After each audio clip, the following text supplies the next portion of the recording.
रही हूँ अवधेश उपाध्याय जी से। अवधेश जी, हमने सवाल इस पे भी नहीं उठाया। मेरा निवेदन है, आप हमारे अर्थ को अनर्थ मत बनाइए। ना कांग्रेस के साथी ने उस पर कहा कि कुछ बात है। चलिए नहीं ठीक है। नहीं, मैं बता रहा हूँ कचरा कचरा और कूड़ा तो ये कह रहे हैं, कचरा कूड़ा ये कह रहे हैं, हम अरे नहीं तो कह वो रहे। कचरा हटाया गया ना सर, वो हटाया गया, फिर वहां पर राष्ट्रीय प्रेरणा स्थल बनाया गया है। चलिए ठीक है, खैर कोई बात नहीं। अवधेश उपाध्याय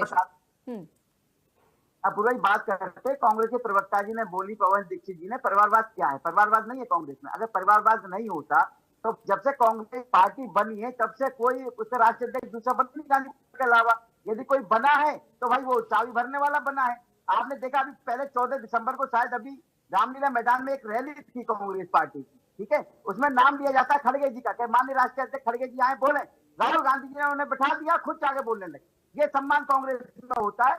जो गांधी परिवार से अलग कोई बनता है वो उनके हिसाब से चलता है वो, ठीक है। दूसरी बात, परिवारवाद की बात, 800 से ज्यादा ऐसी योजनाएं हैं भारत में जो गांधी परिवार के नाम से चल रही है। ये होता है परिवारवाद, ठीक है। आज उत्तर प्रदेश में जो राष्ट्र प्रेरणा स्थल बना है उसमें 3 महापुरुषों की तस्वीर है और तीनों महान विभूतियों का एक ही संकल्प था कि एक भारत श्रेष्ठ भारत सशक्त भारत। और उसमें जो आज काम कर रही है भाजपा सरकार, उन्हीं के सपनों को साकार करने के लिए कर रही है। और उसका सबसे बड़ा उदाहरण है कश्मीर से 370 हटाना, जो कांग्रेस कभी भी नहीं कर पाई। और कांग्रेस की देन थी 370 लगाना कश्मीर में। अब सबको पता है जब कांग्रेस की सरकार थी 70 साल राज किया है, कश्मीर में अलग संविधान चलता था, अलग झंडा फहरता था। 370 हटने के बाद जो सपना था हमारे श्यामा प्रसाद मुखर्जी का, बाद 370 हटाई गई और आज वो कश्मीर जो है उस कश्मीर में भारत संविधान चलता है। जो कश्मीर में पत्थरबाज थे वो आज पढ़ लिख कर कोई एमबीए कर रहा है, कोई डॉक्टरी कर रहा है, एम्स खुल चुके हैं, एमबीए के इंस्टीट्यूट खुल चुके हैं। अभी कह रहे हैं स्कूल नहीं खोल पा रहे हैं इस बात के लिए। यानी भारत के जो 6 एम्स थे 2014 से पहले, उनकी संख्या बढ़कर 23 हो चुकी है हमारे देश में।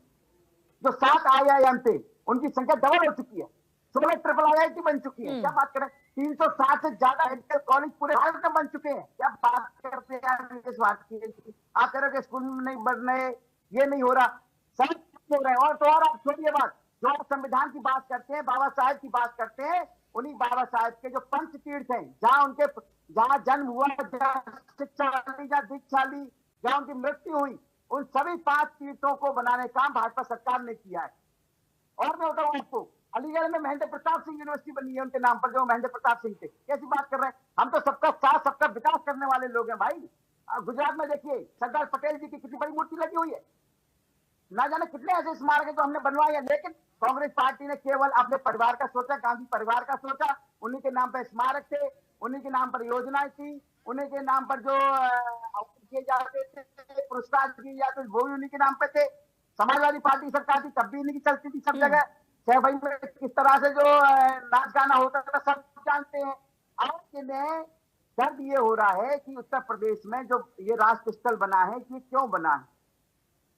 लोगों को पता चलनी चाहिए भाई कि ये 3 महान विभूतियां हैं कौन, क्या क्या योगदान है भारत देश में इनका।